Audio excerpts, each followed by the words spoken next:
Doctor Sadanand मोरेंचं काय चुकलं ही चर्चा आपल्याला करायची आहे आणि अर्थातच ही चर्चा करण्यासाठी नेहमीप्रमाणे माझ्यासोबत आहेत नामवंत पाहुणे डॉक्टर सदानंद मोरे स्वतः माझ्यासोबत आहेत पुण्यातून. त्याचप्रमाणे बाकीचेही नामवंत येणार आहेत. पण सुरुवातीला मी चर्चेमध्ये सदानंद मोरेंना सहभागी करून घेण्याऐवजी सदानंद मोरे आणि मी अशी चर्चा करणार आहोत. कारण सदानंद मोरेंना काही बोलायचं आहे आणि त्यांनी ही उत्तरं देणं महाराष्ट्रासाठी फारच महत्त्वाचं आहे. सोशल मीडियावर लोक सगळीकडून विचारतायत सदानंद मोरे उत्तर द्या, मोरे सर उत्तर द्या. त्यामध्ये बरेच जण असे आहेत की जे जाहीरपणे म्हणतायत की मोरे सर आम्ही विद्यार्थी आहोत तुमचे, पण तुमच्याकडनं हे कसं काय घडलं? बात्रांकडनं घडणं ठीक आहे, सदानंद मोरेंकडनं हे कसं काय घडलं असं लोक विचारतात, सगळीकडे विचारतायत. चर्चेमध्ये कदाचित सदानंद मोरे आले असते तर त्या चर्चेमध्ये त्यांना नीटपणे आपलं मत मांडता आलं नसतं. त्यामुळे सदानंद मोरेंशी मी अगोदर बोलणार आहे एकटा 1 to 1 आणि त्याच्यानंतर आमचं दोघांचं बोलणं जे आहे आमचं संभाषण पूर्ण झाल्यानंतर त्याच्या आधारे पुन्हा मी चर्चा सुरू करणार आहे की सदानंद मोरेंचं काय चुकलं. ही चर्चा मला सुरू करायची आहे आणि सदानंद मोरे माझ्यासोबत आहेत. सदानंद मोरे सर तुमचं या चर्चेमध्ये अतिशय मनापासून स्वागत. आणि सगळ्यात महत्त्वाचं म्हणजे जी चर्चा आपण करतो आहोत एकूणच देशभरात काय घडते त्याच्याबद्दल आपण बोलत राहूच. पण आत्ताचा जो विषय आहे तो तातडीचा आणि निकडीचा विषय आहे तो तुमच्या संदर्भात आहे. म्हणजे तुम्ही 7वीचं पुस्तक आता माझ्यासोबत आहे इतिहासाचं, 9वीचं पुस्तक आहे आणि मी स्वतःही पुस्तकं वाचत होतो. ही पुस्तकं वाचल्यानंतर विशेषतः 9वीचं पुस्तक जे आहे इतिहास आणि राज्यशास्त्राचं पुस्तक, आणि ते बघताना मला असं वाटलं की एकूण खरं म्हणजे एकतर हे चांगलं आहे, मुळामध्ये यासाठी कौतुकच केलं पाहिजे. ते कौतुक असं केलं पाहिजे की इतिहास हा खरं म्हणजे आपण अनेकदा फार प्राचीन वगैरे काहीतरी शिकवतो किंवा मागच्या गोष्टी शिकवतो, पण वर्तमान काळातल्या सुद्धा गोष्टी मुलांना शिकवणं फार महत्त्वाचं आहे. त्यामुळे 1960 ते 2000 हा कालखंड शिकवून मुलांना समकालीन करण्याचा प्रयत्न तुम्ही केला आणि त्या अर्थानं हे पाठ्यपुस्तक महत्त्वाचं आहे, याच्यामध्ये काही शंका नाही आहे. पण पाठ्यपुस्तक मांडत असताना म्हणजे आणीबाणीची घटना ही फार महत्त्वाची आहे, त्याच्यामध्ये काही शंकाच नाही, ती मांडली गेलीच पाहिजे. पण बांगलादेश निर्मिती ही मात्र अत्यंत जणू काही सामान्य घटना आहे, किंबहुना ती फार महत्त्वाची घटना नाहीच आहे. अशा प्रकारे जेव्हा मांडलं जातं, अशा प्रकारे जेव्हा पुढे येतं, जय विजय आणि पराभव याच्या अनुषंगानं काँग्रेसचे पराभव ठळकपणे पुढे येतात. एकूणच या पुस्तकामध्ये साधारणपणे राज्यशास्त्र मांडताना, इतिहास मांडताना, प्रामुख्यानं इतिहास मांडताना असं दिसतं आहे की हा सोयीचा इतिहास आहे आणि भारतीय जनता पक्षाला, स्वयंसंघ RSSला सोयीचा असा हा इतिहास आहे. सदानंद मोरे, तुमची एकूण मांडणी, तुमची धाटणी आणि तुमची एकूण विचारसरणी महाराष्ट्राला माहिती आहे. मुद्दा असा आहे की तुमच्यावर दडपण होतं का? तुम्ही हे पुस्तक पूर्ण वाचलं नाही का? की तुम्हाला असं वाटतं की या पुस्तकामध्ये काही चुका नाहीत, हे पुस्तक निर्दोष आहे आणि तुम्हाला हे पुस्तक मान्य आहे? डॉक्टर सदानंद मोरे. संजयजी, या प्रकारची चर्चा ठेवली याबद्दल पहिल्यांदा तुमचे आभार मानतो. फक्त माझा एक बारीक प्रश्न म्हणा, आक्षेप म्हणा, तो असा आहे आणि तो आपण सुरुवातीला दूर करूयात. डॉक्टर सदानंद मोरे यांचं काय चुकलं असं आपल्या कार्यक्रमाचं शीर्षक आहे, ते मला मान्य नाही. त्यात तुम्ही गृहीत धरलं की सदानंद मोरे यांचं चुकलं. तुम्ही असं म्हटलं असतं सदानंद मोरे यांचं चुकलं का, मी समजू शकलो असतो. त्यामुळे सदानंद मोरे यांचं काय चुकलं हे शीर्षक मला अजिबात मान्य नाही. कृपा करून ते बदला. बरं, ठीक, म्हणजे मला बोलता येईल. बरोबर, बोला, तुम्ही बोलत राहा. नाही, बदला ना. नाही, तुम्ही बोलत राहा. ती प्रक्रिया सुरू आहे, ती प्रक्रिया सुरू आहे. सदानंद मोरेंचं चुकलं का असं आपण शीर्षक करू. बोला. नाही, हा माझ्यावरती सरळ बोला, तुम्ही बोलत हा माझ्यावरती सरळ अन्याय आहे. तुम्ही पूर्णपणे आधीच निर्णय घेतलाय. बरोबर, सदानंद मोरे यांचं चुकलं नाही. संजयजी सॉरी, नाही काढलं ना ते. सदानंद मोरेंचं चुकलं काय आपण आधी केलेला आहे. ऐका, आणि त्यावर डॉक्टर मोरे सदानंद मोरेंचं चुकलं का असा मी हेडर केलेला आहे. तुम्ही पुढे बोला. आणि इव्हन ते सुद्धा काय आहे, प्रश्न या पुस्तकांच्या बद्दलचा आहे. तेव्हा मला असं वाटतं की ही तुमची सगळी चर्चा जी आहे ना ती पूर्वग्रह दूषित पद्धतीने होणार आहे. अजिबात नाही. समजा माझ्या मनामध्ये, ऐका, समजा माझ्या मनामध्ये पूर्वग्रह असले तरी ते पूर्वग्रह दूर करण्याचं काम तुमचं आहे, दूर करा ना. मी शांतपणे ऐकतोय, बोला. नाही, दुसरी गोष्ट सांगतो. त्याच्यानंतर तुम्ही अगोदर गुजरातमध्ये काय झालं, राजस्थानमध्ये काय झालं, या ज्या गोष्टी सांगितल्या त्या टोटली इरिलेव्हंट आहेत. त्यात मी पुढे असं म्हटलं की महाराष्ट्रामध्ये असं घडलं नाही. सदानंद मोरे, त्यामध्ये मी असं म्हटलं की हे इतरत्र घडलं पण महाराष्ट्रामध्ये असं घडलं काय माहितीये का? नाही, नाही नाही, होतं काय की चर्चेमध्ये माझ्या विरुद्ध एक वातावरण आपोआप तयार होतं आणि त्याला माझा आक्षेप आहे. ठीक आहे, ते वातावरण ही पूर्णपणे चर्चा स्वच्छ अगदी होत नाही. स्वच्छ वातावरणामध्ये चर्चा करू. ते वातावरण पूर्णपणे दूर करण्याचं काम तुमचं आहे, तुम्ही बोलत राहा. नाही नाही नाही नाही, म्हणजे निर्माण करण्याचं तुमचं आहे आणि दूर करण्याचं माझं आहे, असं अहो, त्याचा अर्थ होतो का? एक लक्षात घ्या, मुळामध्ये ज्या प्रकारची आजचा विषयच का निर्माण त्यामुळं झाला, ही पद्धत ऐका, हे बघा, तुम्ही म्हटल्याप्रमाणे मी ते ही शीर्षक पद्धतच बदललंय. चुकीची डॉक्टर आहे. सदानंद मोरेंचं चुकलं का? ऐका, मी विषयाचं शीर्षक तुम्हाला हवं होतं ते केलंय. बाकीचे जे लोक असतील कोणी, तुम्ही मोरे सर चर्चेचा XYZ वेळ वाया लोक बोलणारे जे कोणी आहेत मोरे आणि सर मी. चर्चेचा वेळ वाया घालवताय, कारण तुम्हाला उलट पक्ष नाही, नाही. बोला ना महाराष्ट्राशी. तुम्ही मुळात चर्चेची फ्रेमच चुकवली ना. मला कल्पना येत ना काय निष्पन्न होणार. नाही, कारण तुम्ही आणि मी आहोत ना, मी काही बोलणार नाही, तुम्ही बोलत राहा ना. तुम्ही काय जर म्हणणं तुमचं? नाही नाही, त्या चौकटीत जर तुम्ही बसवणार असाल, चौकट मी मुळात काही बसवत माझा नाही. आक्षेप तुमच्या मी तुम्हाला सांगतो, ऐका, चौकटीवरती आहे. ऐका, मी तुम्हाला असं सांगतो, मी तुम्हाला असं आश्वासन बगळे देतो, करण्याचा ऐका, प्रयत्न. मी तुम्हाला असं आश्वासन देतो की मी तुम्हाला प्रश्न विचारेन, त्याच्यावर तुम्ही तुमचं उत्तर मांडा. त्या उत्तरावर सुद्धा मी काही आक्षेप घेणार नाही. मी शांतपणे तुमची उत्तर ऐकत जाईल. सदानंद मोरे, तुम्हाला हे माहिती आहे की नाही, तुम्हाला मला तुमची काय म्हणणं आहे भूमिका की तुम्ही तुम्हाला प्रश्न तुमची विचारा- भूमिका स्वच्छपणे मांडता यावी म्हणून जाहीर चर्चेत नाही, तर मी आणि तुम्ही ओके. असं आपण स्वरूप ठरवलं. तुमचं मी म्हणणं ऐकलंय ना, बोला ना. हो, मान्य केलं ना, त्याबद्दल मी तुमचा आभारी आहे. पण मी आल्यावरती जे चित्र पाहतोय ते असं आहे की सदानंद मोरे यांचं काय चुकलं बदललं आपण. सदानंद मोरेंचं चुकलं का? आणि मग तिथे ते राजस्थान आणि गुजरात, बर, हे काय संबंध काय या गोष्टीचा? संबंध म्हणजे पाठ्यपुस्तकाच्या अनुषंगाने आपण बोलतो आहोत. तेव्हा पाठ्यपुस्तकामध्ये राजस्थानमध्ये काय झालं, गुजरातमध्ये काय झालं, हरियाणामध्ये काय झालं, हे मला आणि पुढे मी बाकीचं असं माहित म्हणालो नाही. पुढे मी असं म्हणालो की आम्ही निर्माण महाराष्ट्रामध्ये केलेली- असं घडलं नाही, महाराष्ट्रामध्ये असं घडलं नाही.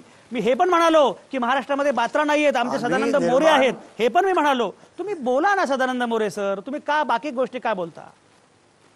नाही ना, मी काही बोलायला लाजत नाही. फक्त सुरुवातीलाच मी पॉइंट आउट केलं की मला साधारण भीती आणि शंका वाटते की हे कशासाठी सगळं चाललेलं आहे.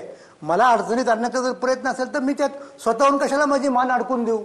मला सांगा ना तुम्ही. तुम्हाला अडचणीत आणायचं असतं तर तुमच्या अटी मी मान्य केल्या असत्या का सर? तुम्ही बोलत राहा. सुरुवातीला हे झालं, पण हे नंतरचं जे तुमची फ्रेम आहे ना, तुम्हाला तेच सांगतो की माझं काय चुकलं. माझं हेच चुकलं की मी इथे आलो, मोरे सर, एक हे बघा, तुम्ही म्हटल्यानंतर तुमच्या याच्यावरती विश्वास ठेवून आलो नाही, नाही, ऐका. आणि इथे तुमचे प्रश्न असे आहेत प्रश्न की काय? सदानंद मोरे यांचं काय चुकलं? नाही, मग एक लक्षात तुम्ही घ्या, मला तुम्हाला संधी अशी द्यायला पाहिजे होती की तुम्हाला तुमच्याबद्दल आक्षेप हे वाटला, चुकलं, काय चुकलं? त्यानंतर तुम्हाला आक्षेप म्हणजे आता जणू काही ऐका जणू काही मी कुठल्या तरी उलट तपासणीच्या पिंजऱ्यात उभा आहे आणि तुम्ही मला विचारणार की तुमचं काय चुकलं. तुम्ही काहीतरी सांगणार, हे काहीतरी सांगणार, ते काहीतरी सांगणार. मी कशाला तोंड देऊ? कोणी सांगणार हे पहा, नाही. तुम्हाला सांगतो, कोणी सांगणार नाही, तुम्ही सांगा. प्रक्रिया सांगतो तुम्हाला. मी सांगतो ती प्रक्रिया आहे. त्या प्रक्रियेमध्ये पाठ्यपुस्तक मंडळ नावाची गोष्ट असते. बरोबर. त्याचा इतिहास विभाग आहे, त्याचा मी अध्यक्ष आहे. बरोबर, ओके.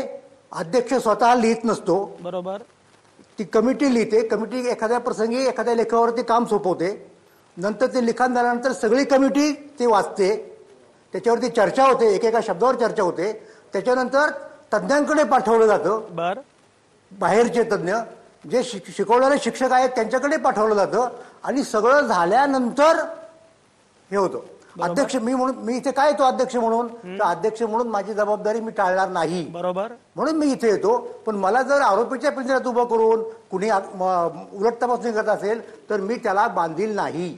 बरोबर, अगदी बरोबर. तुम्ही आरोपीच्या पिंजऱ्यात नाही आहात, तुम्ही आरोपी नाही आहात. मुद्दा असा आहे की हे जे पुस्तक आहे 9वीचं पुस्तक, त्या पुस्तकाबद्दल तुम्ही समाधानी आहात का? तुम्ही समाधानी आहात का की हे पुस्तक अगदी बरोबर पुस्तक आहे, मी समाधानी आहे? जरा थांबा. हा परत नाही, प्रश्न तो नाहीये. 2 पुस्तकं दिसतात का बघा तुमच्या याच्यावरती? माझ्याकडे पण आहेत ना, माझ्याकडे मी दाखवू का तुम्हाला? माझ्याकडे पण आहेत, माझ्याकडे दोन्ही पुस्तक आहेत. नाही, हे सगळं कळलं पाहिजे लोकांना ना. बोला. या पाठ्यपुस्तक मंडळाच्या लोकांनी काय केलं हे सगळं कळलं पाहिजे. हे एक जे पुस्तक आहे ते 7वीचं आहे. हे तुम्हाला मी आता दाखवतोय. जरा थांबा, दिसेल नाही, ते दिसेल नाही, नेमकं 7वीचं दिसेल, ते कळू द्यात लोकांना. हो हो, दिसतंय, आमचा कॅमेरामॅन दाखवतो. हे 7वीचं पुस्तक आहे. हो सर, बरोबर. आणि आता हे 9वीचं पुस्तक आहे. हो सर. हा, हे जरा दिसू द्या लोकांना. दिसतंय थोडं खाली पकडा, थोडं खाली घ्या, थोडं खाली पकडा सर. नाही लोकांना हे थोडं खाली पकडा. हा आता नाही हा नाही दुसरं हा हा हा हे 9वीचं आहे. बरोबर. तर अशी ही 2 पुस्तकं आम्ही काढली. आता पहिल्यांदा मला 7वीच्या पुस्तकाबद्दल कुठेतरी विचारलं पाहिजे की तुम्ही मोरे काय केले. आता मी तुम्हाला सांगतो, हे जे पुस्तक आहे हा भारताचा इतिहास आहे, पण भारताचा इतिहास आम्ही पूर्णपणे महाराष्ट्र केंद्रित केलेला आहे. त्याचं कारण असं की केंद्राची जी पुस्तकं असतात आणि तिची काय NCERT वगैरे संस्था असते, त्या पुस्तकांमध्ये महाराष्ट्राच्या वाट्याला अडीच पानं सुद्धा येत नाही. बरोबर. तर मी स्वतः 2-3 वर्षांपूर्वी चळवळ केली होती की त्या पुस्तकात सुद्धा स्थान पाहिजे, ते मिळत नाही. तर आमच्या कमिटीने निर्णय घेतला की इतिहास सांगायचा भारताचा, पण महाराष्ट्राला केंद्रस्थानी ठेवून. बरोबर. आणि हा लिहिला, याच्यात काय हे तुम्हाला सांगतो मी, म्हणजे मग लक्षात येईल की हे काय सदानंद मोरे किंवा त्यांचे सहकारी काय करतात हे कळलं पाहिजे ना लोकांना. एका बाजूने काहीतरी नुसता आरोप पुढे पहा. शिवपूर्वकालीन भारत, शिवपूर्वकालीन महाराष्ट्र, शिवाजी महाराज केंद्रस्थानी आहेत. नंतर स्वराज्य स्थापना, पहिल्यांदा शिवाजी महाराजांनी स्वराज्य स्थापना कुठल्या बॅकग्राऊंडवरती केली.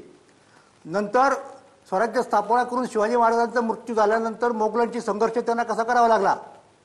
औरंगजेब इथे आला, 30 वर्ष मराठी लढले. शिवाजी महाराज, संभाजी महाराज, राजाराम, ताराबाई, हे मराठ्यांचा स्वातंत्र्य संग्राम तो इथे आला. त्याच्यानंतर मराठ्यांच्या सत्तेचा विस्तार तो कसा झाला भारतभर, तो मुळात आमचं मुखपृष्ठच तसं आहे, तो दाखवणारा. दक्षिणेत उत्तरेत कसे मराठे पसरले. त्याच्यानंतरचं प्रकरण राष्ट्ररक्षक मराठे, महाराष्ट्राने भारताचं रक्षण कसं केलं. पुढचं असं आहे की साम्राज्याची वाटचाल, म्हणजे मराठ्यांच्या स्वराज्याचं साम्राज्य कसं झालं.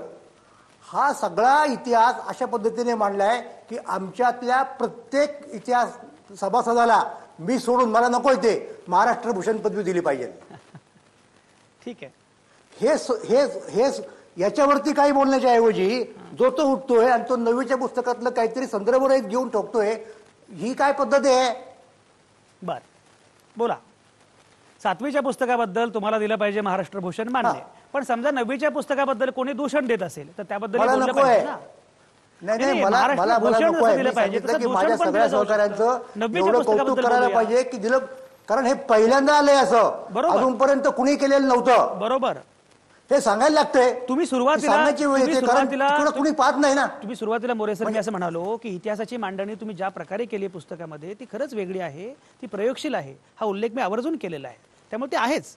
आता ज्याच्याबद्दल आक्षेप आहे त्या पुस्तकाबद्दल आपण बोलूया. 9वीच्या पुस्तकाबद्दल बोला. जरूर बोलूयात. आता हे आक्षेपाचं पुस्तक जे आहे ते इतिहास व राज्यशास्त्र इयत्ता 9वी. बरोबर. हा, याच्यामध्ये आम्ही काय केलेलं आहे, 1960 ते 2000 अशा प्रकारचा कालखंड घेतलेला आहे. आता तुमच्या माहितीसाठी सांगतो, काँग्रेस पक्षाचे सगळे पंतप्रधान, म्हणजे कुठपासून पंडित नेहरूंपासून राजीव गांधींच्यापर्यंत, यांच्या कामगिरीची माहिती याच्यात जेवढी आलेली आहे तेवढी भारतातल्या कुठल्याही पाठ्यपुस्तकात आलेली नाही. अच्छा, हे तुम्ही चेक करू शकता. बर, हे तुम्ही चेक करू शकता. लोक काय करतायत, मला राजकारणाशी घेणं देणं नाही. तुम्हाला भाजपशी लढायचं लढा, RSSची लढायचं लढा, पण त्यासाठी आमच्या मास्तरांच्या खांद्यावरती बंदुका का ठेवता. आम्ही जे आहे ते मांडलं, वस्तुनिष्ठपणाने मांडलं. आता तुम्ही जो मुख्य मुद्दा सांगितलेला आहे त्याच्याकडे वळतो. बाकीच्या गोष्टी पुष्कळ आहेत. कोणाबद्दल काय लिहिलं ते सुद्धा सांगायला हरकत नाही. मगाशीच मी पॉइंट डाऊन केलं. इंदिरा गांधी यांच्या संदर्भामध्ये 5 मुद्दे आहेत. राजीव गांधी यांच्या संबंधी 11 मुद्दे आहेत त्यांच्या कामगिरीचे. नंतर माजी पंतप्रधान PV नरसिंहराव यांच्या संबंधी 3 मुद्दे आहेत. आणि मनमोहन सिंगांनी काय केलं, ज्याची मांडणी परवाच्या निवडणुकीत काँग्रेसच्या कार्यकर्त्यांना करता आली नाही आणि म्हणून ते हारले, ते आम्ही लिहिलंय. म्हणजे पुस्तकावरती खरा आक्षेप घ्यायचाच झाला ना तर RSSच्या लोकांनी घ्यावा की तुम्ही काँग्रेसचं कशासाठी उदो केलं एवढा. आम्ही कोणाचा उदो केलेला नाही, आम्ही जे सत्य आहे ते मांडलेलं आहे. असं असताना पुस्तक पूर्ण न वाचता एका 4 ओळीवरती त्याचं बोट ठेवायचं आणि काहीतरी आरोप करायचे, हे बरोबर नाही.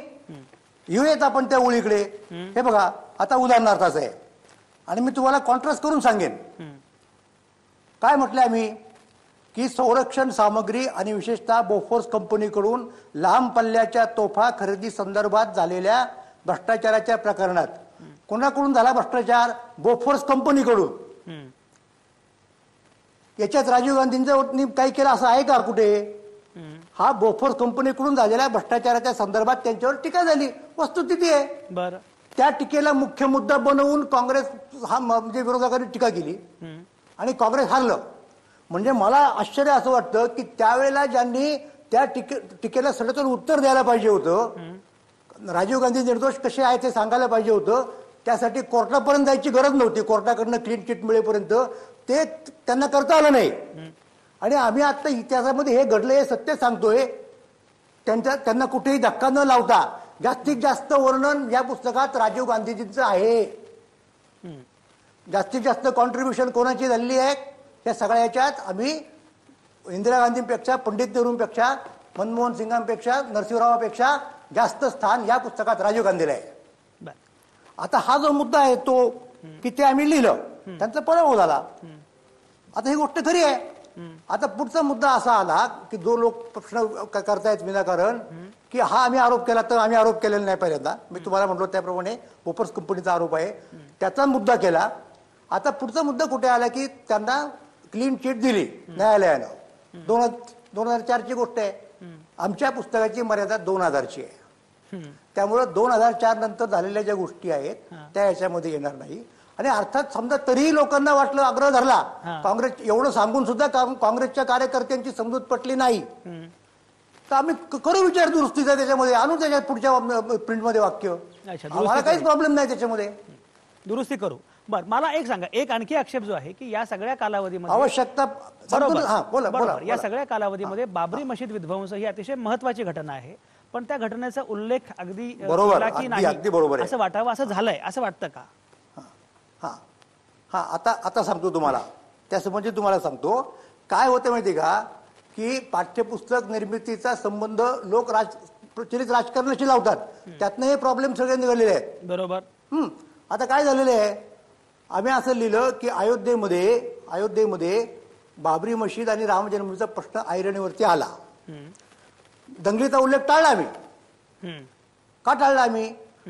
पहिल्यापासून आपली अशी पद्धत आहे टेक्स्टबुक लिहिणाऱ्यांची, ही शालेय मुलांच्या वया करणारी पुस्तकं आहेत, त्याच्यामध्ये जाती आणि धार्मिक दंग्यांचे उल्लेख करायचे नाहीत.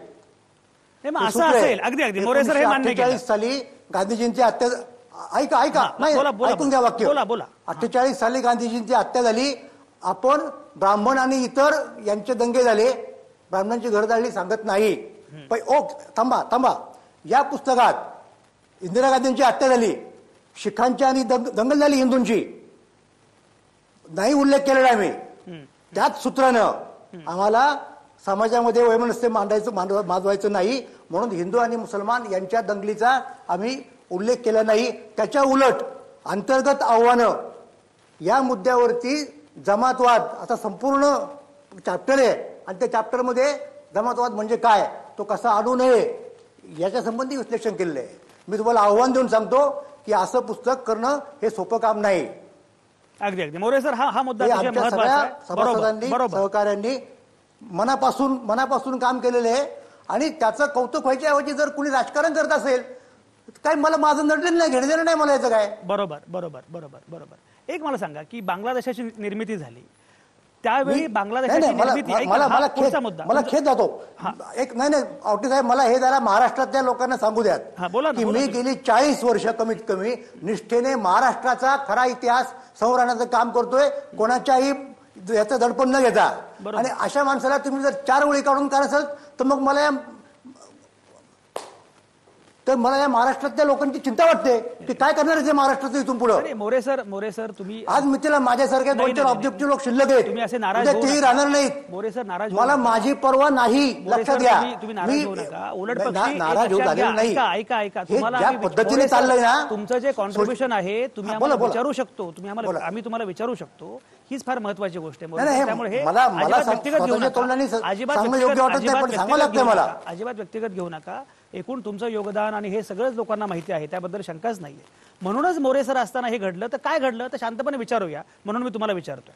मुद्दा असा आहे की शालेय मुलांवर अशा प्रकारे संस्कार होऊ नये हे बरोबर आहे, पण बांगलादेशाची निर्मिती हा प्रसंग किंवा ही घटना जी आहे ती घटना अशा प्रकारे मांडलेली आहे की निर्वासितांचा प्रश्न जणू काही महत्वाचा आहे. बांगलादेश निर्माण झाला, भारताचा विजय, इंदिरा गांधींचा पराक्रम, हे मुद्दे जवळपास गौण आहेत आणि बांगलादेश निर्मितीपेक्षा निर्वासितांचा प्रश्न मोठा आहे, अशा प्रकारे ते मांडलं गेलंय. हे जरा चुकून झालंय का किंवा काय, अशी पण एक चिंता लोक. थांबा. तुम्हाला मी परत सांगतो, ज्या पद्धतीने इंदिरा गांधींनी निर्वासितांचा प्रश्न हाताळला त्यामुळे शक्य झाला विजय. भारताची बाजू जी सगळ्या जगाला पटली त्याचं कारण निर्वासितांचा प्रश्न घेऊन इंदिरा गांधी अमेरिकेत गेल्या, इंग्लंडमध्ये गेल्या, सगळ्या जगाचा दौरा केला. पण असा उल्लेख आहे त्या प्रश्नाला महत्व आहे. असा उल्लेख आहे पुस्तकात? म्हणजे काय असं आहे का? निर्वासितांचा प्रश्न घेतला म्हणून त्याच्याबद्दल मी बोलतोय तुम्हाला. हा बोला ना. नाही असा उल्लेख आहे ना त्याच्यामध्ये. कोट्यवधी निर्वासित आले भारतामध्ये आणि त्याच्यामुळे त्यांना ते करावं लागलं, युद्ध करावं लागलं. त्याची निर्मिती बांगलादेशच्या याच्यामध्ये झाली. अच्छा. आणि इंदिरा गांधीने अनेक गोष्टी केल्यात महत्वाच्या, ते महत्वाचं आहे, ते सगळं आलेलं आहे. म्हणून मी तुम्हाला सांगितलं की काँग्रेसच्या पंतप्रधानांचा इतका गौरव करणारं पुस्तक भारतातून मला शोधून आणा, आणि जर ते शोधून आणता आलं तर माझी हकालपट्टी करा या पदावरून. काही मला त्याच्यात इंटरेस्ट नाहीये. तुमच्या हकालपट्टीचा काही मुद्दाच नाही आहे, तुमच्या हकालपट्टीचा काही प्रश्नच नाही. फक्त हे सगळे जे प्रश्न आहेत, बर ठीक आहे, आता मी हे बघतोय बांगलादेश. पण मोरे सर, मला हे सांगा की लोकांचे जे आक्षेप आहेत त्या आक्षेपांबद्दल तुमचं एकूण संपादक म्हणून काय मत आहे? सांगतो. त्या आक्षेपाची कारण दोन. पहिल्या, लोकांनी नीट पुस्तक वाचलेलं नाही, सगळं उत्साहाच्या भरात प्रतिक्रिया दिल्या असणार, दोन. आणि दुसरं कारण म्हणजे राजकारण, उघड मुद्दा आहे. पण मला काय म्हणायचं, ज्यांना राजकारण करायचं ना त्यांनी भाजपला सरळ मिळावं, मास्तरांच्या खांद्यावर बंदुका ठेवू नयेत आणि आमचा सल्ला घ्यावा. आम्ही तटस्थपणे सल्ला देऊ कसं काउंटर करायचं कोणाला ते. म्हणजे मी व्यक्तिगत बोलतोय पातळीवरती, करायचं असेल तर. पण मला एक सांगा की मुळामध्ये अशा प्रकारची पुस्तकं करणं, अशा प्रकारची पाठ्यपुस्तकं करणं, हे करताना सरकारचं काही दडपण होतं किंवा कोणी हस्तक्षेप केला, असा काही अनुभव आला तुम्हाला? सरकारच्या एकाही मंत्र्यांनी, एकाही अधिकाऱ्यांनी, एकाही कर्मचाऱ्यांनी आमच्या कुठल्याही सभासदाला या संबंधी एक शब्दाचीही सूचना प्रत्यक्ष किंवा अप्रत्यक्ष केलेली नाही. अगदी सदानंद मोरे, याच्यावरती विश्वास नाही, तुमच्यावर एक लक्षात घ्या, तुमच्यावर विश्वास नसता तर तुम्हाला मी एकट्याला बोलावलंच नसतं.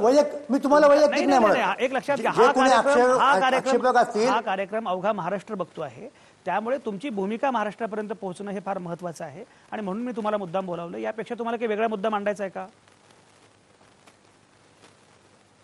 नाही, माझी बाजू, माझ्या या दोन्ही पुस्तकांची बाजू. सदानंद मोरे, तुमची बाजू पोहोचलेली आहे. लोकांच्या माहितीसाठी सांगतो. हो, बोला. नाही, आणखी एक मुद्दा मला मांडला पाहिजे की जो मांडल्याशिवाय ही चर्चा पूर्ण होणार नाही. बोला. हेही परत मला सांगायची इच्छा नव्हती. तो मुद्दा असा आहे की इंदिरा काँग्रेसच्या संस्थापक सभासदांपैकी मी एक आहे. महाराष्ट्रातला इंदिरा काँग्रेसचा पहिला मेळावा 1978 साली डिसेंबर महिन्यात, बहुतेक नाही, जानेवारीच्या 14 तारखेला बहुतेक 1979 मध्ये पक्ष स्थापन झाल्या मी घेतलेला आहे. त्यावेळेच्या वर्तमानपत्रात तुम्हाला त्याची बातमी सापडेल, अनेक ठिकाणी सापडेल. त्यावेळेला मला लोकांनी मूर्खात काढलं, अशा अनेक लोकांनी, की काय तुम्ही कुठे चाललाय, काय करताय. त्यावेळेला मला निश्चितपणे वाटलं की इंदिरा गांधींचा आपण बचाव केला पाहिजे आणि त्याप्रमाणे मी काही वर्ष पक्षात ते काम केलेलं आहे. हे कोण सांगणार, काल परवा दुसऱ्या पक्षात नाही इथे आलेले आणि माझ्या इंटिग्रिटीवरती शंका येणार. अगदी सदानंद मोरे, तुमची भूमिका सविस्तरपणे पोहोचलेली आहे आणि या तुमच्या भूमिकेवर आम्ही पुन्हा चर्चा करणार आहोत. आता मला ब्रेक घ्यायचा आहे, तुम्ही कुठे जाऊ नका. आता मी घेतो एक छोटासा ब्रेक. मला एकच मिनिट. बोला मोरे सर, बोला. म्हणून तुम्हाला मी सारखं विचारतोय, तुम्हाला काही मांडायचं आहे का? मोरे सर बोला. नाही, मांडायचं फक्त एवढंच, मला तुमचे आभार मानायचे. माझा आक्षेप फक्त तुमच्या पहिल्या फ्रेमवरती होता, त्या प्रश्नावरती तुम्ही दूर केला, त्याबद्दल तुमचे आभार. सदानंद मोरे, तुमचे अतिशय मनापासून आभार. तुम्ही कुठेच जाऊ नका. आता मी घेतोय छोटासा ब्रेक. सदानंद मोरेंचं म्हणणं काय आहे, पण त्याच्यावर विरोधकांचे आक्षेप काय आहेत, ही चर्चा आता आपल्याला करायची आहे. तुम्ही कुठेच जाऊ नका.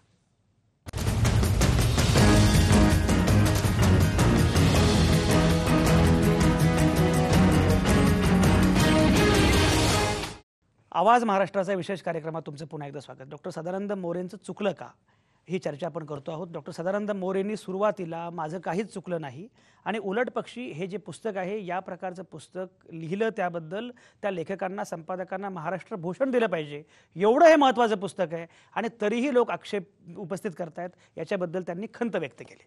आता या संदर्भामध्ये आपल्याला चर्चा करायची आहे. ही चर्चा करण्यासाठी माझ्यासोबत नेहमीप्रमाणे आहेत नामवंत पाहुणे. खरं म्हणजे आता माझ्याकडे 20च मिनिटं आहेत, पण 20 मिनिटांमध्ये या सगळ्या नामवंतांशी मी चर्चा करणार आहे. भाजपचे प्रवक्ते असणारे YT देशमुख इथे माझ्या शेजारी आहेत बेलापूर स्टुडिओमध्ये.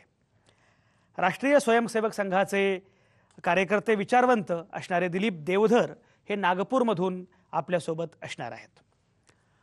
काँग्रेसचे तरुण कार्यकर्ते असणारे हनुमंत पवार हे पुण्यातून माझ्यासोबत आहेत. त्याचप्रमाणे अभ्यासक असणारे संत साहित्याचे अभ्यासक असणारे सचिन पवार जे डॉक्टर सदानंद मोरेंचे विद्यार्थीही आहेत, ते आपल्यासोबत पुण्यातून आहेत. त्याचप्रमाणे डॉक्टर संजय दाभाडे हे साम्यवादी कार्यकर्ते अभ्यासक माझ्यासोबत पुण्यातून आहेत. या सगळ्यांसोबत मला आता चर्चा करायची आहे आणि सुरुवातीला मला जायचं आहे हनुमंत पवारांकडं. हनुमंत पवार, डॉक्टर सदानंद मोरे जे म्हणाले तुम्ही ऐकलेलं आहे, तुम्ही समाधानी आहात का? डॉक्टर मोरेंनी तुमच्या सगळ्या आक्षेपांना उत्तरं दिली आहेत असं वाटतं का?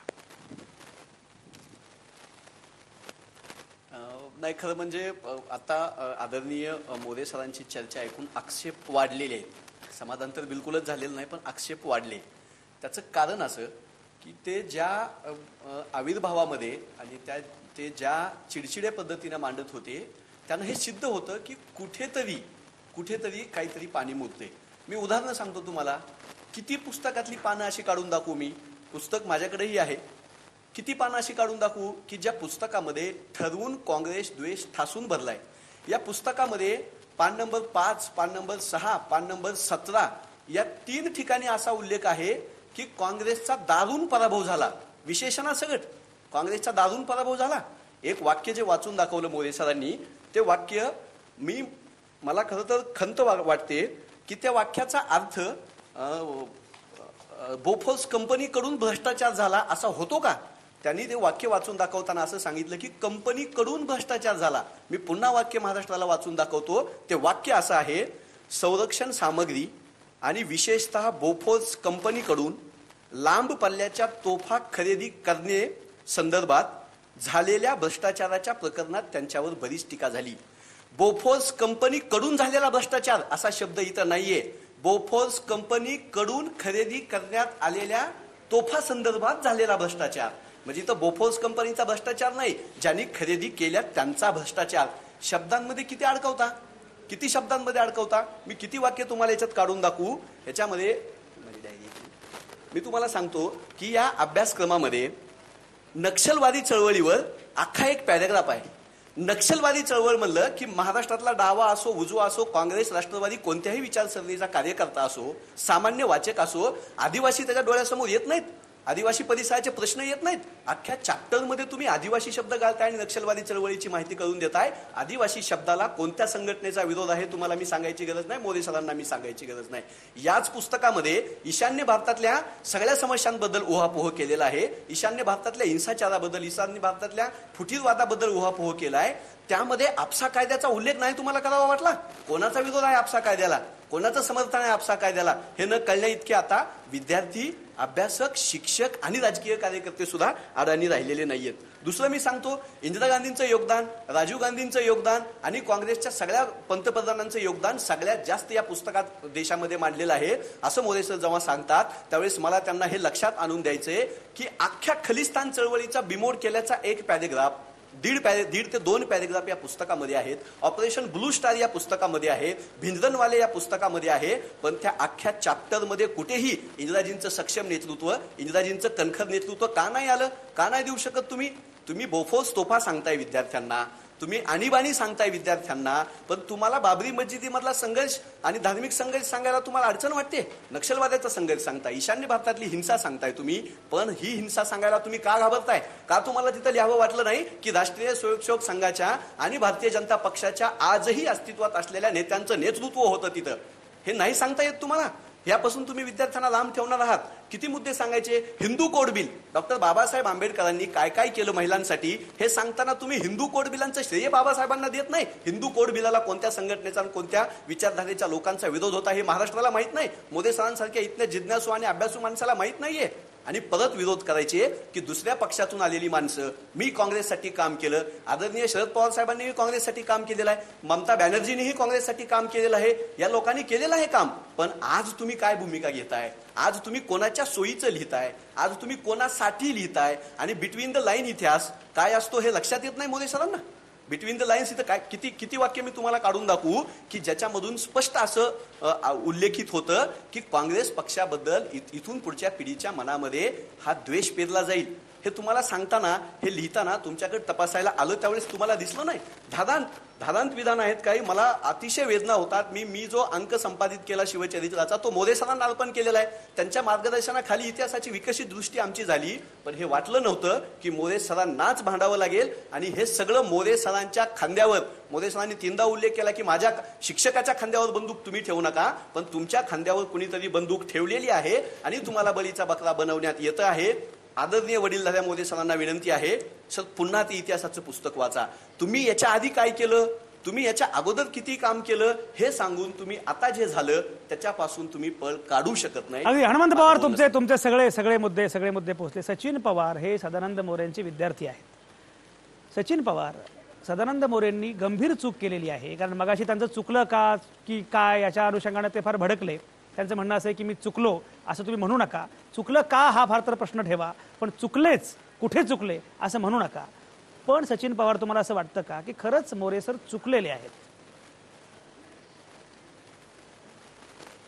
सर, एक सगळ्यात महत्त्वाची गोष्ट आपण लक्षात घेतली पाहिजे. या सगळ्या एकूण वातावरणामध्ये आत्ता पाठ्यपुस्तकाच्या इतिहास विषयाच्या समितीवर सर अध्यक्ष आहेत. मला महाराष्ट्रालाच विचारायचं आहे, सदानंद मोरे सर तिथं नसते तर आत्ता जे पुस्तक आहे त्या पुस्तकाची आणखीन काय परिस्थिती झाली असते.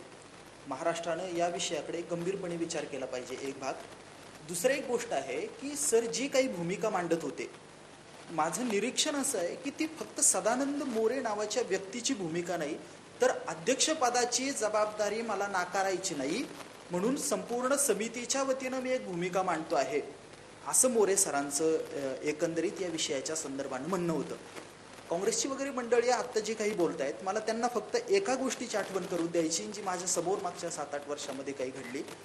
आपल्याला कल्पना असेल की सरदार वल्लभभाई पटेलांना पळवण्याचा प्रयत्न होत होता आणि ज्या काळामध्ये नरेंद्र मोदी निवडून आलेले होते, अशा काळामध्ये एका अशाच वृत्तवाहिनीवरच्या चर्चेमध्ये डॉक्टर सदानंद मोरे सरांनी भ्रष्टाचारापेक्षाही वल्लभभाई पटेल आणि त्यांच्या संदर्भाने जी काही विधानं केली होती, त्या विधानामुळे ही सगळी आत्ताची जी मंडळी, म्हणजे मला वाईट वाटतं की ही सगळी मंडळी सरांना RSSच्या कॅम्पमध्ये ढकलण्याचा प्रयत्न जे करतायत, महाराष्ट्राच्या दृष्टीनं डॉक्टर सदानंद मोरे सरांना उजव्या कॅम्पमध्ये ढकलण्याचा प्रयत्न. सचिन पवार ऐका, मोरे सरांना कुठे ढकलायचा हा मुद्दा नाहीये. सदानंद मोरे हे व्यवस्थेपेक्षा मोठे नाहीयेत, कोणीच नसतं. मुद्दा असा आहे की सदानंद मोरेंवर जर दडपण असेल तर बाकीच्यांचं काय होत असेल, म्हणजे सदानंद मोरेंवर दडपण असेल तर आम्हाला चिंता वाटते, हा मुद्दा आहे. नक्की सर, मी सुद्धा तुमच्याशी सहमत आहे या अर्थानं की जर सदानंद मोरे सरांवर दडपण असेल तर ती नक्की चिंतेची बाब आहे. मात्र मी माझ्या वैयक्तिक अनुभवावरून सांगतो, मला नक्की असं वाटत नाही की मोरे सर कुणाचं दडपण घेतील. व्यक्तिगत अनुभव तुमचा मोरे सरांबद्दलचा आहे, पण सामूहिक अनुभव फार वेगळे आहेत बाकीचे. मोरे सर, एक लक्षात घ्या, तुम्ही पुन्हा सांगतो की तुम्ही मोरे सरांबद्दल बोलू नका. नाही, मोरे सरांबद्दल बोलू नका. मोरे सर किती थोर आहेत की काय आहेत ही काही चर्चा करायची ही जागा नाहीये आणि कोणाचं गौरवीकरण करण्याची माझी इच्छा नाही आणि कोणाला आरोपीच्या पिंजऱ्यात पण नाही मला उभं करायचं. मुद्दा असा आहे की सदानंद मोरेंसारख्या एका चांगल्या अभ्यासकावर म्हणजे सदानंद मोरे भूमिका घेतात की गोलमाल भूमिका घेतात की ते संदेसाधू आहेत वगैरे, मला काही म्हणायचं नाही. माझा मुद्दा असा आहे की सदानंद मोरेंसारख्या एका चांगल्या अभ्यासकावर जर ही वेळ येत असेल, मुळामध्ये सचिन पवार मला एक सांगा की हे पुस्तक सदोष आहे हे तुम्हाला मान्य आहे का? मोरेंची भूमिका काय सोडून द्या, पुस्तक सदोष आहे हे मान्य आहे का? पुस्तक पूर्वग्रह असलेलं आहे हे तुम्हाला मान्य आहे का? म्हणजे मगाशी मोरे सर मला म्हणाले की तुमचा विषयामध्ये ऐका मोरे सर मला मगाशी म्हणाले की तुमचा विषय जो आहे त्याच्यामध्ये पूर्वग्रह आहेत. मोरे सरांना मी हे बोललो नाही, ते ज्येष्ठ आहेत, पण मोरे सरांना मग हेच पूर्वग्रह पुस्तकामध्ये आहेत हे कळत नाही का? त्यांना साधं एक वाक्य खटकलं एवढं. ऐका सचिन पवार, बरोबर. मी हे मागाशी मोरे सरांना म्हणू शकलो असतो, पण ते ज्येष्ठ असल्यामुळे मी मुद्दा म्हणालो नाही. पण मला माझ्या कार्यक्रमाच्या शो मधलं एक वाक्य त्यांनी झटकन बदलायला सांगितलं आणि हे बदललं नाही तर मी पुढे बोलणार नाही असं ते म्हणाले. त्याच मोरे सरांना एवढी वाक्य दिसत नाहीत का? छापील वाक्य, पुस्तकातली वाक्य, त्याच्याबद्दल काहीच नाही. आणि माझ्या शो मध्ये एक वाक्य फक्त मी वापरलं तर एवढा त्रास झाला. सचिन पवार हे मान्य करणार का की हे पुस्तक सदोष आहे, पूर्वग्रह दूषित आहे? हे अगोदर मान्य करा. मोरे सरांचं चारित्र्य आणि चरित्र याच्यावर चर्चा करायची ही जागा नाही. सर यातल्या ज्या वाक्यावर चर्चा झाली, याच काळात अयोध्या येथील राम जन्मभूमी व बाबरी मशिदीचा प्रश्न ऐरणीवर आला. हे जे वाक्य आहे, आपण लक्षात घ्या की इथून या सगळ्या चर्चेला सुरुवात झाली. मला वैयक्तिक पातळ्यांवर असं वाटतं की हे वाक्य वस्तुनिष्ठपणे मांडत असताना त्यावर आणखीन एक वाक्य हवं होतं का? कदाचित मला वैयक्तिक माझं मत आहे की ते आणखीन थोडं स्पष्टीकरण असणारं जर वाक्य असतं, सचिन पवार तर ही चर्चा सचिन पवार नाही वस्तुनिष्ठ ऐका. तुम्ही पण भोंगळ भूमिका घेऊ नका, गोलमाल भूमिका घेऊ नका. गोलमाल भूमिका घेणारेच लोक मोठे होतात असं काही मानायचं कारण नाही. स्पष्ट भूमिका घेऊनही तुम्ही मोठे होऊ शकता.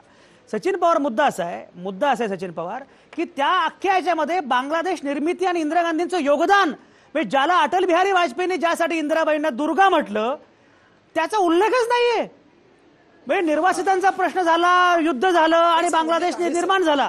अरे त्यासाठी इंदिरा गांधींनी जो सक्षम लढा दिला, कणखर भूमिका घेतली, त्याबद्दल काहीच नाही. ही पूर्वग्रह दूषित आहे असं मानायचं नाही तर काय करायचं?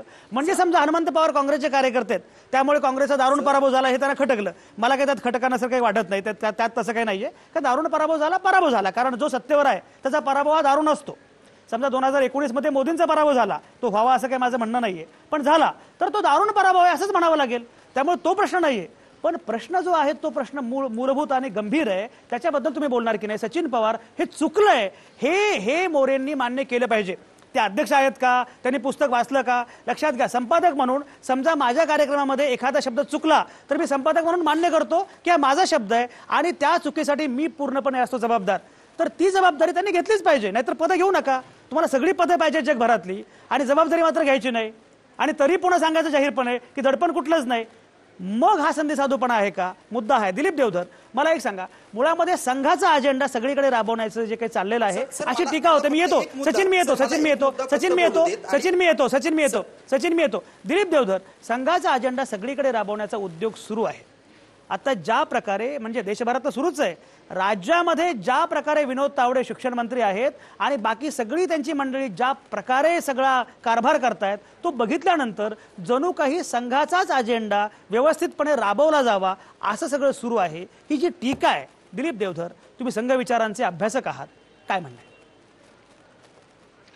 मला एक महत्वाचा मुद्दा सांगायचा आहे की लोकशाही आहे, त्यामुळे टीका ज्यांना ज्या पद्धतीने करायची ती करावी. मी स्वतः किमान 25 विषय इंटरनॅशनल टेक्स्टबुक मधनं सेल्फ स्टडी केली आहे. तर माझं असं प्रामाणिक मत आहे की या सर्व ग्रंथांमध्ये, पाठ्यपुस्तकांमध्ये विद्यार्थ्यांसमोर अनेक अँगल यावे. अनेक अँगलला अनेक लोक प्रेज्युडिस म्हणू शकतील, त्यांना तसं म्हणायचा अधिकारी असावा. आणि विद्यार्थ्यांपुढे डिडक्टिव्ह लॉजिकनी अप्रोच न होता इंडक्टिव्ह लॉजिकनी छान चर्चा व्हावी.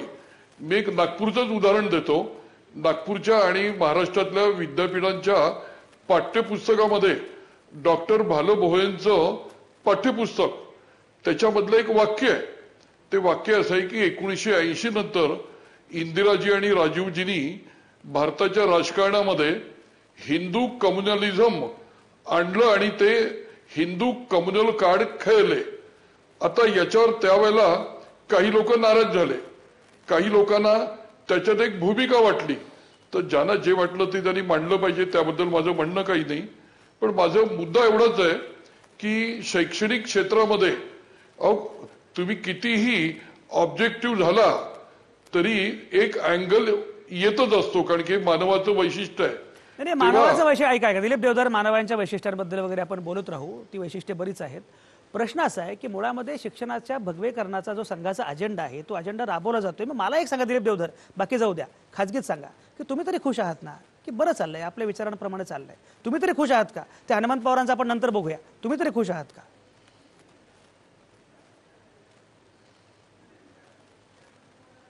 दिलीप देवधर, मला एक सांगायचं आहे, हा जो भगवीकरणाचा आरोप आहे हा राजकीय नेत्यांचा आरोप आहे. आता माझ्यापुरतं बोलताना मी सांगेन की मला भारताच्या ध्वजाचे तिन्ही रंग पवित्र वाटतात. त्यामुळे भगवा, हिरवा, पांढरा, निळा हे चांगले रंग आहे. त्यामुळे विविधतेमध्ये, जसं कालची चर्चा, मी जागरूक नागरिक असल्यामुळे सामची ऐकत होतो. कालच्या चर्चेतला विषय होता मराठी, हिंदी, गुजराती, इंग्रजी. माझं स्पष्ट मत आहे, भारतातल्या सर्व भाषा या राष्ट्रीय भाषा आहे आणि हिंदी व्यवहार भाषा आहे. दिलीप देवधर, जगातले अनेक प्रश्न आहेत आणि त्या सगळ्या प्रश्नांवर आपण चर्चा केली तर उद्या संध्याकाळी 7 पर्यंत आपण इथेच असू. संजय आपल्यासोबत आहे, संजय दाभाडे. संजय दाभाडे, एकूण या भगवेकरणाबद्दल तुमचं काय म्हणणं आहे? आता देवधर सर म्हटले की त्यांचा भगवीकरणाचा अजेंडा नाही. मुळामध्ये स्मृती इराणी असतील, ज्या पूर्वी HRD मिनिस्टर होत्या, त्यांनी सुद्धा ते मान्य केलेलं आहे की भगवीकरण हा त्यांचा अजेंडा आहे. शिक्षणाचे भगवीकरण देशासाठी चांगले असल्याचं स्वतः जे HRD स्टेट मिनिस्टर होते काथेरिया यांनी स्वतःच मान्य केलं होतं की आम्हाला शिक्षणाचं भगवीकरण करायचं आहे आणि संघ विचार जर या देशामध्ये रुजला तर ते आम्हाला हवंच आहे, असं त्यांनी या ठिकाणी सांगितलंय.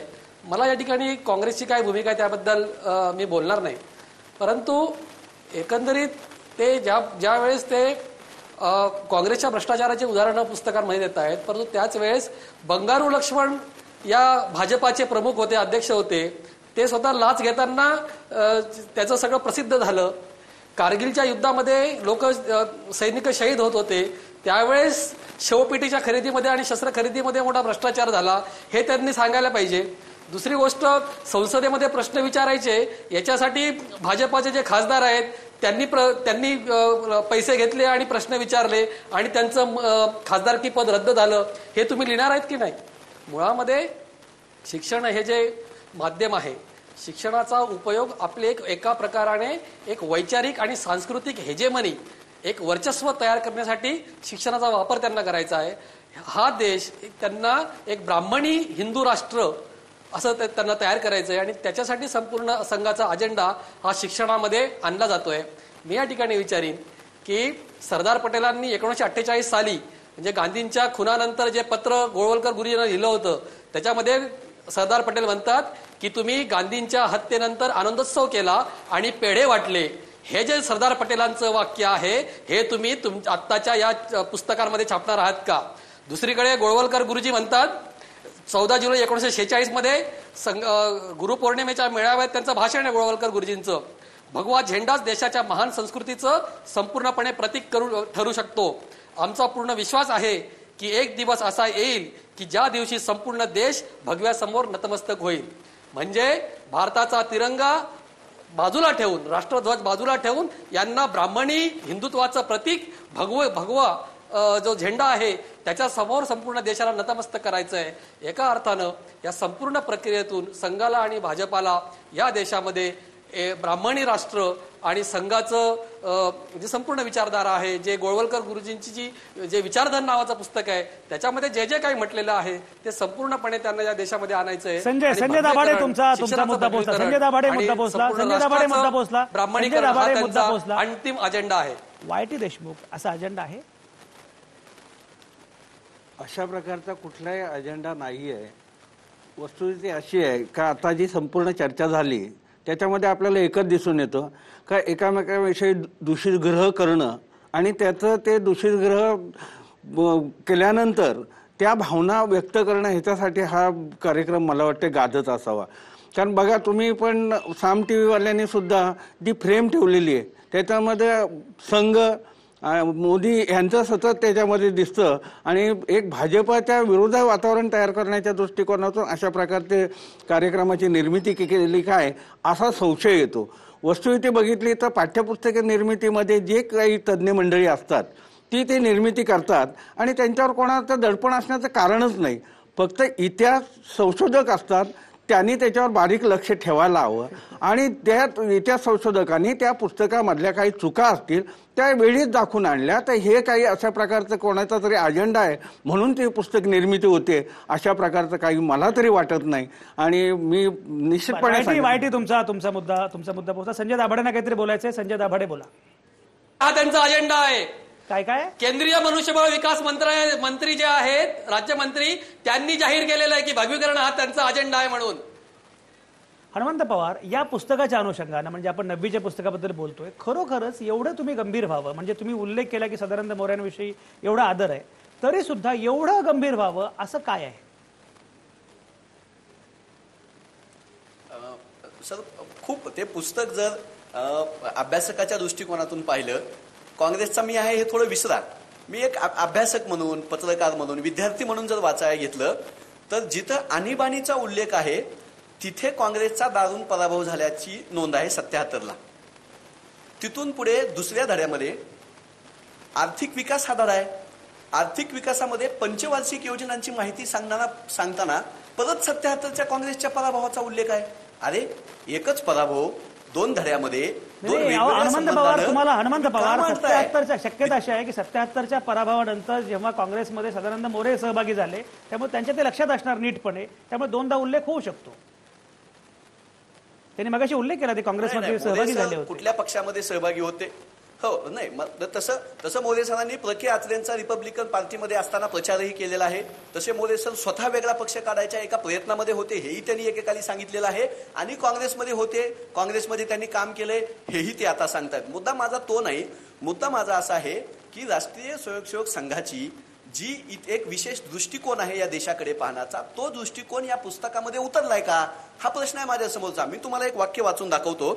त्यामध्ये बघा, समरसता हे जे तत्व आहे राष्ट्रीय स्वयंसेवक संघाचं, त्या समरसता तत्वाला अनुसरून जमातवादाचा भाग लिहिताना इथं असं लिहिण्यात आलेलं आहे, त्यासाठी भिन्न धर्मीय लोकात आपण मिसळले पाहिजे, परस्परांच्या सण उत्सवात सहभागी झाले पाहिजे. हा समरसतेचा अजेंडा आहे, समतेचा नाही. जाती सोडल्या पाहिजेत, तोडल्या पाहिजेत आणि धर्म आपल्या घरी ठेवले पाहिजेत. पण इथं तसं नाही. इथं परस्परात मिसळायचं, समता नाही, समरसता सांगायची. नंतर मी तुम्हाला असं सांगतो की भारतीय राज्यघटनेकडे पाहण्याचा सुद्धा राष्ट्रीय स्वयंसेवक संघाचा एक अजेंडा आहे. तो अजेंडा ह्या वाक्यामध्ये कसा उतरतो? डॉक्टर बाबासाहेब आंबेडकरांच्या अनुषंगानं जातीकडे पाहताना बघा, ते असं म्हणतायत, हे पुस्तकाचे लेखक असं म्हणतायत, संविधानकारांना असे वाटत होते की जाती व्यवस्थेमुळे भारतीय समाजातील काही समाज घटकांना सन्मान आणि समान संधीपासून वंचित राहावे लागले. आता हे भाषेच्या अभ्यासकांना माझं चॅलेंज आहे, विद्वानांना माझं चॅलेंज आहे. ह्यामध्ये त्यांनी असं स्पष्ट इंडिकेट केलंय की असा एक वर्ग या देशामध्ये आहे ज्यांना असं वाटत नाही.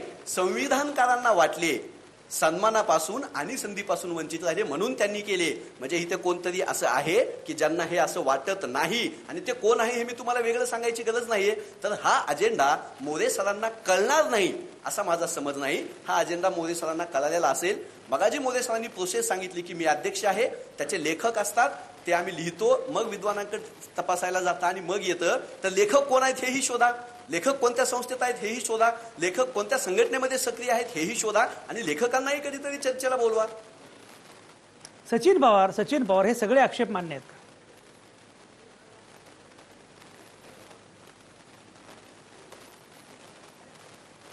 सचिन पवार, तुम्हाला माझा आवाज ऐकू येतोय?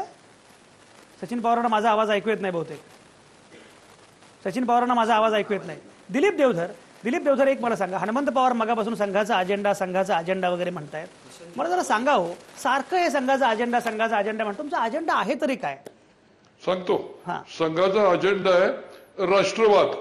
संघाचा अजेंडा आहे भारतीयांना इंद्रधनुष्यातले प्रत्येक रंग पवित्र वाटतात हे शिकवणं. संघाचा अजेंडा आहे काँग्रेसच्या जन्मशताब्दीमध्ये मुंबईला 100 वर्ष झाले म्हणून काँग्रेस अध्यक्षांचं भाषण झालं. फार ऐतिहासिक भाषण आहे. त्या भाषणात राजीव गांधींनी जाहीर केलं, आजचा आमचा काँग्रेस पक्ष हा सत्ता दलालांचा पक्ष झालाय. तर असं सत्य टेक्स्टबुक मधनं, अभ्यासातून, प्रबोधनातून समाजासमोर आणणं डॉक्टर बाबासाहेब आंबेडकरांनी हुवेर द शुद्राज मध्ये लिहिलंय बापरे. की आर्यांचं आक्रमण ही क्रिमिनल कॉन्स्पिरसी ऑफ ब्रिटिशर आहे. हे सत्य लपवलं जातं. ते सत्य जनतेपुढे आणणं, जनतेला राष्ट्रवादासाठी तयार करणं आणि ज्यांना तेच बोलायचंय त्यांना बोलू द्यायचं, त्यांच्याकडे दुर्लक्ष वा करायचं. वा. दिलीप देवधर, कारण ते जर- तुमचा अजेंडा पोहोचला. संजय दाभाडे, इतका सुंदर अजेंडा आहे, काय अडचण आहे तुम्हाला? तर ही संघाच्या स्थापनेपासून आहे. 1925 मध्ये संघ स्थापन झाला. हा फॅसिझम आणि नाझिझम, हिटलर आणि मुसोलिनीची प्रेरणा घेऊन संघ स्थापन झाला. हातामध्ये लाट्या काट्या घेऊन हे रस्त्यावर उतरले. देशभरामध्ये यांनी दंगली घडवण्यामध्ये गोळवलकर गुरुजींचा हात होता. दिलीप देवधर, RSS ही सांस्कृतिक संघटना आहे असं सगळे म्हणत असतात, पण लष्करी संचलन कसं काय येतं मध्ये? मला फक्त उत्सुकता म्हणून विचारतो. त्या सांस्कृतिक संघटना जेव्हा असते, आपण सांस्कृतिक कार्यक्रम म्हणतो, तेव्हा तिथे लष्करी किंवा लाठ्या काट्या असं नसतं. तुम्ही सांस्कृतिक संघटना आहात तर लाठ्या काट्या का, लष्करी संचलन का, काय गडबड आहे? याचं फार सोपं कारण आहे. बर, आत्ताच आपल्या संघाबद्दल गैरसमज पसरवणाऱ्या अभ्यासकांनी सांगितलं 1925 ला संघ स्थापन झाला. त्यांना इटली माहीत असल्यामुळे फॅसिझम दिसतो, पण महाराष्ट्रातून संघ स्थापन झाल्यामुळे आखाड्यातलं लाठीकाठी संघामध्ये आली. जर कलकत्त्याहून संघ आला असता तर फुटबॉल आला असता. त्यामुळे संघामध्ये मानवी जीवनाचे जेवढे अंग आहे तेवढी संघात क्षेत्र आहे. संघामध्ये कामगार संघ श्रमिकांबद्दल नव विचार देतो, तो कार्लमार्क्सची पोपटपंची करत नाही. संघामध्ये विद्यार्थी परिषद बाबासाहेब आंबेडकरांचे ज्ञानसूर्यांचे विचार मांडतो. घातली देवधर साहेब, एवढा तुमचा महान संघ आहे, तर सरदार पटेल, ज्या सरदार पटेलांचा तुम्ही आता गुणगौरव करता, त्या सरदार पटेलांनी त्यांच्या सहीने संघावर बंदी का आणली याचा खुलासा करा देवधर साहेब. अहो फारच सोपं आहे. बंदी आणणारा कोणताही बंदी आणणारा जर हुकुमशहा वृत्तीचा असेल तर तो बंदी जाणेल. सरदार पटेल हुकुमशहा वृत्तीचे होते हे तुम्हाला म्हणायचं आहे का? दिलीप देवधर, हे म्हणायचं तुम्हाला असं? सरदार पटेल हुकुमशहा होते? नाही, कोण हुकुमशहा आहेत का मला मध्ये ऐकू नाही आलं. दिलीप देवधर, तुम्ही असं म्हणालात की जे हुकुमशाही वृत्तीचे होते त्यांनी बंदी घातली असेल, मग सरदार पटेल हे हुकुमशाह होते का, असं संजय दाभाडे विचारतायत. तर मी सांगतो ना, बंदी घालणारे सर्व त्यांच्यामध्ये हुकुमशाहीची बीज असतात. हुकुमशाही मधनच बंदी येते. अच्छा, मग सरदार पटेलांमध्ये हुकुमशाहीची बीज होती असं तुमचं म्हणणं आहे? त्यांनी मगाशी जो रेफरन्स दिला यांचा संदेश नरेंद्र मोदींपर्यंत पोहोचवला पाहिजे. यांचं जे म्हणणं आहे ते सरदार पटेल हुकुमशाह होते. हनुमंतला काहीतरी बोलायचं. हनुमंत पटकन बोला, माझा वेळ संपलाय. दिलीप देवधर, एक सेकंद. हनुमंत बोला. संजीवीचं पत्र आहे सरदार पटेलांचं पुस्तकाचा की हे सर्व खोटं आहे, असं काहीच घडणार नाही. आपण मूळ विषयाकडे फक्त येऊया. हनुमंत पवार, मुद्दा पटकन मांडा. मोदे सरांनी ज्या 7वीच्या पुस्तकाचा अतिशय अप्रतिम पुस्तक आहे म्हणून उल्लेख केला, महाराष्ट्र भूषण दिलं पाहिजे. महाराष्ट्र भूषण दाखवायचंय. ऐका, सदानंद मोरेंच्या टीमला महाराष्ट्र भूषण द्यायचंय. बाबासाहेब पुरंदरेनंतर सदानंद मोरे, बोला. बिलकुल. आणि मी खात्रीशीर सांगतो की पुढचा महाराष्ट्र भूषण या टीमला मिळेल असं या पुस्तकाचं कव्हर आहे. या पुस्तकाच्या कव्हरवरचा भारताचा जो नकाशा आहे, तो भारताचा नकाशा आपण जो दाखवतो तो नाही. राष्ट्रीय स्वयंसेवक संघाकडून असे तो हिमाचल आणि पाकिस्तान, नेपाळ, बांगलादेश, अखंड भारत जो आता शक्य नाही, जो ह्यांच्या विध्वंसामुळे मोठला, त्याचं चित्र आहे याच्यावर. हे न कळण्या इतपत महाराष्ट्रातले विद्यार्थी, शिक्षक आणि राजकीय कार्यकर्ते आता अडाणी नाहीये. तो हा नकाशा पुन्हा पहा. हा नकाशा राष्ट्रीय स्वयंसेवक संघ, हेगडेवार गुरुजी आणि गोळवलकर गुरुजींच्या मागे सतत लावलेला असतो. ह्या नकाशाचा अर्थ असा आहे की फाळणी आम्हाला मान्य नाही, बांगलादेश हा आमचाच आहे आणि आम्हाला तिथं जाऊन आता लढणार आम्ही आणि ते सगळे मिळवणार. हे कोणत्या काळात जगतायत, कुठल्या काळात भारताच्या हनुमंत मुद्दा पोहोचला. त्यांच्या काळापेक्षा सुद्धा आपली वेळ महत्वाची आहे. माझी वेळ संपत आली आहे, पण सचिन पवार पटकन तुमचा मुद्दा मांडा.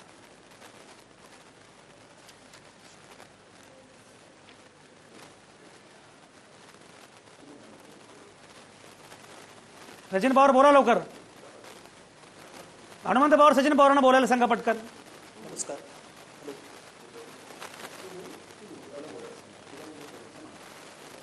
सर आत्ता हनुमंतनं हा जो मुद्दा उपस्थित केला या नकाशाबद्दल. पुस्तकाच्या मुखपृष्ठाचा, मुळातच मराठ्यांनी जे कर्तृत्व गाजवलं आत्ताच्या भारतापुरतं कदाचित ते नसेल, त्याच्या बाहेरही जात असेल.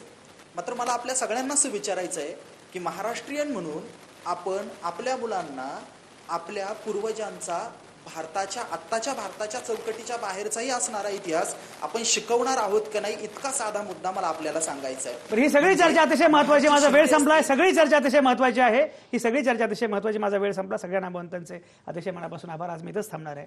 पुन्हा भेटू उद्या संध्याकाळी 7 वाजता. आता आवाज महाराष्ट्राचा हा कार्यक्रम सायंकाळी 7 वाजता असतो. तुमच्या आतल्या आवाजासह पाहत आणि ऐकत रहा आवाज महाराष्ट्राचा.